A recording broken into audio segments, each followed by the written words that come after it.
جیسے ہی قرآن کی تلاوت میں نے روکی ہے، یہ نور کا سائبان اوپر اٹھنے لگا، دھیمے دھیمے مجھ سے دور ہوتا چلا گیا۔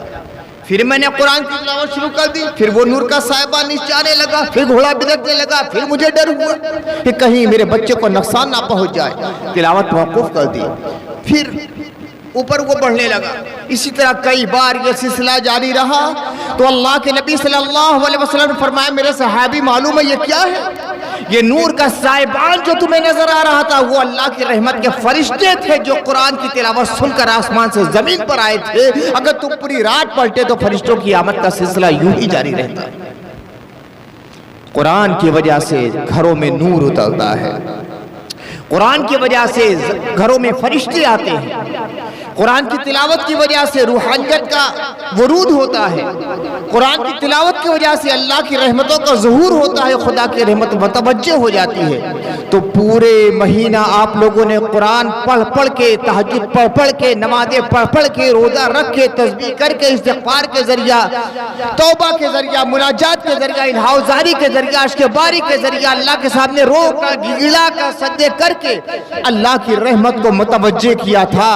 یہ سلسلہ جاری رہ جائے، اگر یہ سلسلہ موقوف ہو گیا تو سمجھ لیجیے کہ بہت بڑا خسران اور بہت بڑا نقصان ہونے والا ہے۔ یہ عید ہے، خوشی کا دن، مسرت کا دن، شادمانے کا دن، اللہ سے قریب ہونے کا دن، اللہ کی بارگاہ سے انعام حاصل کرنے کا دن۔ جیسے کوئی طالب علم ہوتا ہے، امتحان گاہ میں بیٹھتا ہے، اپنے پیپرز پورے کرتا ہے، ایک دن ایسا بھی آتا ہے کہ ریزلٹ آؤٹ ہوتا ہے، اچھے نمبر سے پاس ہو جاتا ہے تو اسے مدرسے سے یا اسکول سے انعام دیا جاتا ہے۔ اے روزہ دارو تم خوش ہو جاؤ، آج امتحان میں پاس ہو کر تمہیں تمغہ سعادت ملنے والا ہے، اور اللہ نے تمغہ سعادت دے دیا، تمغہ سعادت دے دیا۔ امیر ہو، غریب ہو، فقیر ہو، کمزور ہو، ناتواں ہو، توانا ہو، کوئی ہو، سب کے لیے اللہ کی رحمتیں برابر برستی رہتی ہیں۔ آج کا دن عید فطر کا دن ہے، صدقہ فطر بھی بہت سے لوگوں نے دیا ہوگا، لیکن بہت سے لوگ مایوس بھی ہوئے ہوں گے کہ کاش اللہ تعالیٰ مجھے بھی صاحب نصاب بناتا کہ میں بھی صدقہ فطر ادا کرتا۔ اللہ کی رحمت سب کے لیے پوری کائنات میں محیط ہے، اللہ کی رحمت سے کوئی ذرہ محروم نہیں ہے۔ ایک امیر نے روزہ رکھا تھا تو غریب نے بھی روزہ رکھا تھا، خیرات دے کر، صدقہ کر کے، زکوٰۃ دے کر، صدقہ فطر کے ذریعہ ایک امیر آگے بڑھ سکتا ہے، تو اللہ نے غریب کو مایوس نہیں کیا ہے، بلکہ ایک پہلو سے دیکھا جائے تو غریبی اس کے لیے اللہ کی بہت بڑی رحمت ہے۔ ایک امیر آدمی نے روزہ رکھا، جب تک صدقہ فطر ادا نہیں کرتا ہے اس کا روزہ اللہ کی بارگاہ میں قبول نہیں ہوتا ہے، لیکن ایک غریب آدمی ہے روزہ رکھتا ہے، جیسے ہی افطار کرتا ہے اللہ کی بارگاہ میں قبول ہو جاتا ہے۔ تو غریبی بھی کبھی کبھی اللہ کی بہت بڑی رحمت ثابت ہو جاتی ہے۔ تو مایوس مت ہونا، مایوس مت ہونا، اللہ کی رحمت سے لو لگانا، وہ سب کا خدا ہے، سب کے لیے کرم کی بارش فرمانے والا ہے۔ تو آج تو خوشیوں کا دن ہے نا، آج سارے شکوے، سارے گلے، سارے حسد، سارے کینے سے اپنے دل کو پاک کر دینے کا دن۔ کوئی عناد نہیں، کوئی دشمنی نہیں، کوئی سرکشی نہیں، کسی سے دل میں کوئی میل نہیں، کوئی بغض نہیں، بس محبت کا دریا بہائیے، ہر طرف پیار پیار پیار ہو، جو نبی صلی اللہ علیہ وسلم کا پیغام تھا۔ محبت کی ایسی فصلیں بہاری چلنا چاہیے کہ کہیں بھی عداوت کا نام و نشان نہ رہنے پائے، دشمنی کے سارے داغ مٹ جائیں، دلوں سے دل مل جائیں، جس سے بھی دوری تھی اسے قرب پیدا ہو جائے۔ جب بندہ اپنے دل کو بندے سے قریب کرتا ہے تو اللہ تعالیٰ اپنی بارگاہ سے اسے قریب کر لیا کرتا ہے۔ تو سارے گلے شکوے چاہے پڑوس سے ہو، چاہے دوست احباب سے ہو، چاہے بھائی سے ہو، چاہے بھتیجے سے ہو، کسی سے بھی ہو، سارے گلے شکوے، ساری پریشانیاں، ساری عداوتیں، ساری دشمنیاں، سارے بغض، سارے کینے سب دل سے مٹا لیجئے، اور حقیقی معنی میں صرف گلے سے گلا نہ ملے بلکہ دل سے دل مل جانا چاہیے۔ جب مصافحہ کریں تو مصافحے کے ساتھ صرف یہ نہ رہا کہ ہاتھ ہاتھ سے مل رہا ہے بلکہ دل دل سے مل رہا ہے۔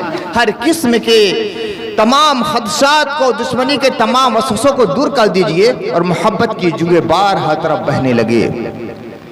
آج اللہ کو خاص طور سے یاد کرنے کا دن ہے، اللہ کا شکر ادا کرنے کا دن ہے۔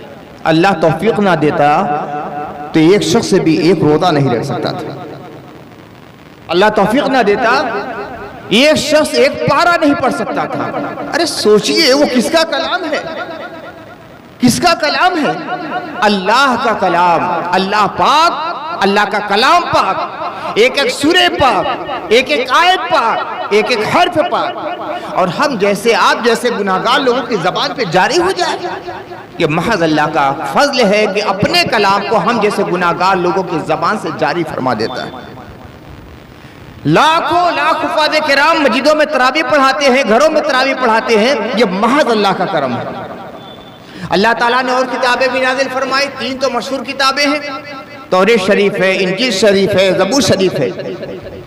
انجیل شریف حضرت عیسیٰ علیہ السلام پہ نازل ہوئی، توریت شریف حضرت موسیٰ علیہ السلام پہ نازل ہوئی، زبور شریف حضرت داؤد علیہ السلام پہ نازل ہوئی، اس کے علاوہ بھی حضرت ابراہیم پہ صحیح پہ نازل ہوئے، دیگر رسولان اعظام پہ صحیح پہ نازل ہوئے، مگر ان کتابوں کے حافظ وہ انبیاء کرام ہوتے تھے جن پر کتابیں نازل ہوتی تھی۔ توریت کے حافظ حضرت موسیٰ علیہ السلام، انجیل کے حافظ حضرت عیسیٰ علیہ السلام، زبور کے حافظ حضرت داؤد علیہ السلام، حضرت ابراہیم پہ نازل ہونے والے صحیفوں کے حافظ حضرت ابراہیم علیہ السلام۔ مگر یہ رسول اللہ صلی اللہ علیہ وسلم کا فضل و کرم ہے اور خدا کا احسان عظیم ہے کہ قرآن نازل ہوا تو صرف رسول اللہ صلی اللہ علیہ وسلم ہی حافظ نہیں ہے، بلکہ ہر زمانے میں، اور اس زمانے میں تو خاص طور سے لاکھوں نہیں کروڑوں کی تعداد میں اللہ تعالیٰ نے حفاظ کرام پیدا فرما دی۔ تمام کتابیں تاریخ کا شکار ہو گئیں، اس لیے کہ جس نے حفظ کیا تھا وہ دنیا سے چلا گیا، صرف ایک کاغذ پر اور قلم کے ذریعے اور روشنائی کے ذریعے وہ کتابیں لکھی گئی، لوگوں نے جیسے چاہے تعریف کر دی۔ اگر آج دنیا میں کاغذ نہ رہے، اگر آج دنیا میں قلم نہ رہے، اگر آج دنیا میں پریس نہ رہے، اگر آج دنیا میں روشنائی نہ رہے، پھر بھی قرآن مٹ نہیں سکتا، اس لیے کہ پریس مٹ جائے گا، روشنائی نہیں رہے گی، کاغذ نہیں رہے گا، مگر لاکھوں لاکھ حفاظ کرام کھڑے ہو جائیں گے، ان کے سینوں میں جو قرآن مجید ہے اسے سنا کر بتلائیں گے کہ اللہ تعالیٰ کا یہ قرآن ہے، یہ کتاب ہے جو ہمیشہ باقی رہنے والے ہے، ختم ہونے والی کتاب نہیں۔ تو اللہ تعالیٰ نے اس مہینے میں ماہ رمضان میں قرآن نازل فرمایا تھا، اپنی عظیم ترین کتاب، مبارک ترین کتاب، جامع ترین کتاب، روشن ترین کتاب، کتاب مبین، کتاب فرقان، کتاب ہدیٰ، کتاب شفا نازل فرمائی تھی۔ پھر اس کے ساتھ ساتھ یادگار کے طور پہ 1 مہینے کا روزہ فرض کیا۔ اللہ تعالیٰ نے ہمیں آپ کو توفیق دی، ہم لوگوں نے روزے رکھے، آج شکر ادا کرنا ہے۔ کوئی یہ نہ سوچے کہ آپ نے روزہ رکھا یہ آپ کا کمال ہے، آپ رات کو اٹھ کر تہجد پڑھتے رہے آپ کا کمال ہے، آپ نے اتنا تلاوت کر لی یہ آپ کا کمال ہے۔ سب کمال تو اس کمال پیدا کرنے والے کا ہے۔ قرآن نازل کیا، ہم نے قرآن پڑھا، یہ اللہ نے توفیق دی، روزہ رکھا اللہ نے توفیق دی، تہجد پڑھا اس نے توفیق دی، نمازیں ادا کی اس نے توفیق دی، سب اللہ کی توفیق سے ہوتا ہے۔ اگر اللہ توفیق سلب فرما لے تو ایک حرف پہ کوئی قرآن کا نہیں پڑھ سکتا۔ اب روزہ رکھا پورے مہینے بھر، دنیا کی قومیں تعجب کرتی ہیں کہ یہ مسلمان کے چھوٹے چھوٹے بچے، مرد، عورتیں، کام کرنے والے لوگ اور ہر مہینے سے زیادہ کام کرنے والے لوگ دن بھر کیسے مسلسل 1 مہینہ روزہ رکھتے ہیں۔ یہ نہیں کہ جوس پی لیا برت پورا ہو گیا، لیکوڈ پی لیا برت، ایک دانہ نہیں کھانا اور سارے کام بھی کرتے رہنا۔ پوری دنیا کی قومیں تعجب کرتی ہیں۔ آفری ہے مسلمانوں، یہ اللہ نے آپ حضرات کو توفیق عطا فرمائی ہے۔ اب کیا کرنا ہے؟ جب اللہ نے توفیق دی ہے تو اس کا شکر ادا کرنا ہے۔ اسی شکر کو ادا کرنے کے لیے ہم لوگ یہاں حاضر ہوئے ہیں، نماز شکر، جسے نماز عید فطر کہا جاتا ہے۔ ہر نماز میں جتنی بات تکبیرات کہی جاتی ہے، اس سجدہ شکر کی نماز میں، نماز شکر میں کچھ مزید تکبیرات کہی جاتی ہیں۔ مزید تکبیرات ہیں، اللہ اکبر، اللہ سب سے بڑا ہے، اسی کی بڑائی، اسی کی کبریائی، اسی کی بلندی، اسی کی رفعت کا بیان کرنا ہے اور ہر نماز سے زیادہ بیان کرنا ہے۔ پہلی رکعت میں 3 بار زیادہ، دوسری رکعت میں 3 بار زیادہ، 6 تکبیریں زائد کہنا ہے، یعنی اللہ کی تکبیر زیادہ سے زیادہ بیان کرنا ہے۔ آج کا دن تکبیر بیان کرنے کا دن ہے، اللہ کی بڑائی بیان ہے، ہماری بڑائی نہیں، آپ کی بڑائی بیان نہیں ہے۔ جو کچھ ہوا یہ ہماری اور آپ کی بڑائی نہیں، اللہ نے توفیق دی، بڑائی تو اس ساری بڑائی اس خدا کے لیے ہے جو کبریا ہے، جو اکبر ہے، سب سے بڑا ہے، ساری بڑائی پیدا فرمانے والا ہے۔ اسی لیے فرمایا گیا کہ جب عید کی نماز کے لیے گھر سے چلا جائے تو اللہ کی بڑائی بیان کرتے ہیں، نہ خاموش رہے نہ دنیا کی گفتگو کرتا رہے، بس اللہ اکبر لا الہ الا اللہ واللہ اکبر اللہ اکبر وللہ الحمد۔ آج کا نعرہ یہی ہے، آج کا ترانہ یہی ہے، آج کا سلوگن یہی ہے، آج کا نغمہ یہی ہے، آج کا زمزمہ یہی گیت آج کا ہے۔ اللہ اکبر، اللہ سب سے بڑا ہے، اللہ اکبر، اللہ سب سے بڑا ہے، لا الہ الا اللہ، اللہ کے علاوہ کوئی معبود نہیں، واللہ اکبر، اللہ اکبر۔ ہاں پھر کہتا ہوں کہ اللہ ہی سب سے بڑا ہے، سب سے بڑا ہے تو کوئی اللہ ہے، اس کے علاوہ کوئی نہیں، وللہ الحمد، اور ساری تعریف اور ساری خوبی اللہ کی ہے، ہماری اور آپ کی تعریف نہیں ہے، سب خوبی ساری تعریف سب اللہ کے لیے۔ یہی آج کا نغمہ تھا جو گھر سے پڑھتے ہوئے مسجد تک آنا تھا، عیدگاہ تک آنا ہے، اور پھر اس کے بعد گھر سے واپس جانا ہے تو اسی کلمہ طیبہ کو دہراتے ہوئے جانا ہے کہ اللہ اکبر لا الہ الا اللہ واللہ اکبر اللہ اکبر وللہ الحمد۔ پھر آج جو نماز پڑھنی ہے اس میں 6 بار اس تکبیر کا اضافہ کرنا ہے، زیادہ اس تکبیر کو دہرانا ہے، اللہ اکبر اللہ اکبر اللہ اکبر۔ ترتیب یہ ہے، پہلے نیت کر لیجئے، نیت کرتا ہوں میں 2 رکعت نماز عید فطر واجب کی ماں 6 زائد تکبیروں کے کعبہ شریف کی سمت کی طرف متوجہ ہو کر اس امام کے پیچھے، پھر جب امام اللہ اکبر کہے، اللہ اکبر کہتے ہوئے آپ ہاتھ باندھ لیجئے۔ امام دعائے ثنا پڑھیں گے، آپ لوگ بھی دعائے ثنا پڑھیں، اتنا تو ہر نماز کی طرح ہوگا نا۔ اب یہاں سے 3 تکبیریں پہلی رکعت میں زائد، اللہ اکبر جب امام کہیں گے آپ بھی اللہ اکبر کہتے ہوئے ہاتھ چھوڑ لیجئے، پھر اللہ اکبر کہتے ہوئے امام کان تک ہاتھ لے جائیں گے، ہاتھ چھوڑ لیں گے، آپ بھی چھوڑ لیجئے۔ اب تیسری تکبیر جو زائد ہوگی تو ہاتھ باندھ لیا جائے گا، آپ بھی ہاتھ باندھ لیجئے۔ قرأت ہوگی، خاموشی کے ساتھ آپ کو قرأت سماعت فرمانا ہے۔ رکوع جیسے ہر نماز میں ہوتا ہے رکوع کیا جائے گا، 2 سجدے ہوتے ہیں اسی طرح سجدہ کیا جائے گا۔ یہ پہلی رکعت ہو گئی۔ دوسری رکعت میں کھڑے ہونے کے ساتھ امام قرأت کریں گے، خاموشی کے ساتھ آپ لوگ قرأت سماعت فرمائیے ہر نماز کی طرح۔ اب 3 تکبیریں زائد ہوں گی، اللہ اکبر کہتے ہوئے ہاتھ چھوڑ لیں گے، پھر دوسری بار پھر اللہ اکبر کہتے ہوئے ہاتھ چھوڑ لیں گے، تیسری بار اللہ اکبر کہتے ہوئے ہاتھ چھوڑ لیں گے، پھر اللہ اکبر کہتے ہوئے رکوع میں جائیں گے۔ جس تکبیر کے بعد قرأت ہوتی ہے اس میں ہاتھ باندھ لینا ہے، جس تکبیر کے بعد قرأت نہیں ہوتی ہے اس میں ہاتھ چھوڑ لینا ہے۔ اس کا بات کا دھیان دیں، کچھ پڑھا جائے گا تو ہاتھ باندھ کا پڑھا جائے گا، کچھ نہیں پڑھنا ہے تو ہاتھ چھوڑ لینا ہے۔ جیسے پہلی رکعت میں دعائے ثنا پڑھنا ہے پہلے تو ہاتھ باندھ لینا ہے، پھر اس کے بعد 2 بار کچھ نہیں پڑھنا ہے اللہ اکبر کہنے کے بعد تو دونوں بار ہاتھ چھوڑ دینا ہے، تیسری بار ہاتھ اللہ اکبر کہنے کے بعد چونکہ قرأت کرنا ہے تو ہاتھ باندھ لینا ہے۔ اسی طرح دوسری رکعت میں جب کھڑے ہونے کے ساتھ قرأت ہوگی تو آپ کو ہاتھ باندھے رہنا ہے، اس کے بعد 3 بار مسلسل ہاتھ چھوڑ دینا ہے جو تکبیر زائد ہے، اس لیے اس کے بعد کچھ نہیں پڑھا جائے گا۔ پھر اللہ اکبر کہتے ہوئے رکوع میں جائیں گے، پھر سجدے کیے جائیں گے، رکوع سجدے کے بعد فوراً خطبہ دیا جائے گا، آپ لوگ خطبہ سماعت فرمائیے خاموشی کے ساتھ۔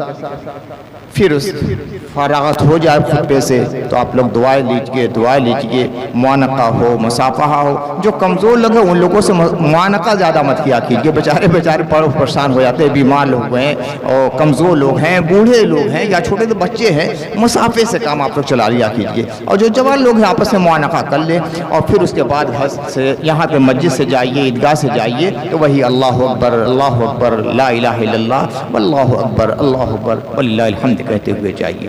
اللہ تعالیٰ ہمیں اور آپ کو تمام لوگ اس کی توفیق عطا فرمائے۔ میں نے جمعہ میں اپنے نوجوان بھائیوں سے کہا تھا، پھر کہتا ہوں،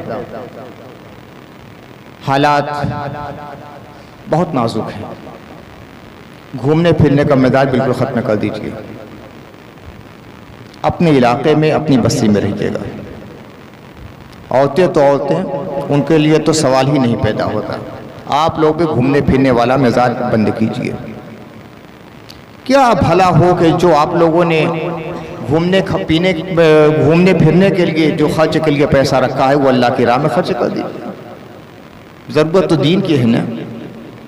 فلاں شہر گھومنے جانا ہے، فلاں بستی میں جانا ہے، فلاں پہاڑی پہ جانا ہے، سارے شوق ختم کر دیجیے. جس طرح 1 مہینے تک اللہ کے لیے قربانی آپ لوگوں نے دی ہے، اپنے کھانے کی، اپنے پینے کی، اپنے سونے کی، اپنے آرام کی، اپنے راحت کی، تو جو پیسہ گھومنے کے لیے رکھا ہے اللہ کی راہ میں دے دیجیے.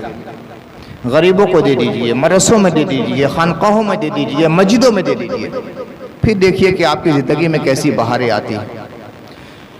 مجھے تو ایمان ہے اور اللہ کی ذات پہ مکمل یقین ہے کہ اگر آپ کی عبادتوں میں، آپ کے روزوں میں، آپ کی زکوٰۃ وغیرہ میں کوئی کمی آئی ہے اور اس طرح آپ نے اپنے وجود کی اور اپنے نفسانی خواہشات کی قربانی دے دی، اپنے ذوق کی قربانی دے دی، تو اللہ تعالیٰ آپ کی ناقص عبادتوں کو کامل بنا کے قبول فرما لے گا. حالات میرے بھائیوں بہت نازک ہیں. کب، کہاں، کس وقت کیا ہو جائے کوئی کہہ نہیں سکتا، اور سب کچھ آپ لوگ جانتے ہیں. پھر بھی ایک شوق کا مارے ہے، بس گھومنا ہے. عید کا نام گھومنے کا نہیں ہے، عید کا نام عبادت کا ہے. یہ عید عبادت کے لیے ہے، لوگوں کی مدد کے لیے ہے.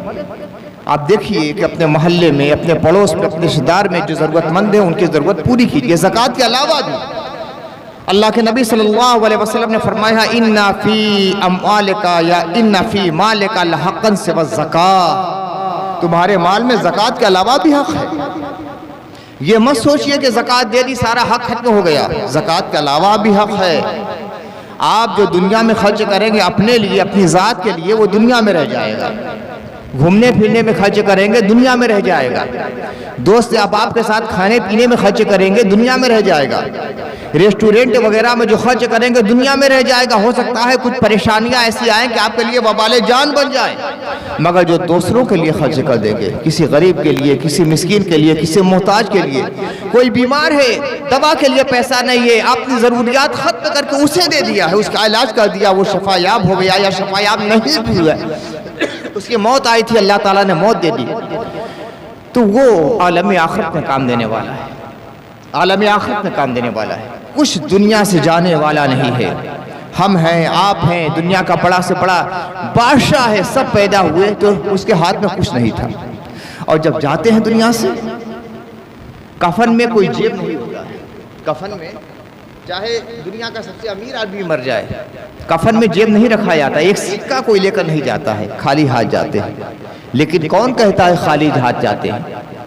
بظاہر یہ دنیا کے سکے ہمارے پاس نہیں ہوتے، مگر انسان جو نیکیاں کرتا ہے، جو صدقہ کرتا ہے، خیرات کرتا ہے، عبادت کرتا ہے، تسبیح پڑھ لیتا ہے، کلمہ طیبہ پڑھتا ہے، اللہ کے سامنے روتا ہے، گڑگڑاتا ہے، غرضوں کی مدد کرتا ہے، غریبوں کے کام آتا ہے، بیواؤں کے کام آتا ہے، اس طرح کے جو خدمات کرتا رہتا ہے، تو اللہ تعالیٰ ایک ذخیرے کے طور پر اس کے لیے جمع کرتا ہے. اور وہ ذخیرہ اس وقت سامنے آئے گا جبکہ ایک ایک نیکی کے لیے انسان محتاج ہو جائے گا کہ ایک نیکی میرے پاس ہوتی تو جہنم سے میں بچ جاتا اور جنت میں جاتا. وہ ذخیرہ اس دن کام آنے والا ہے.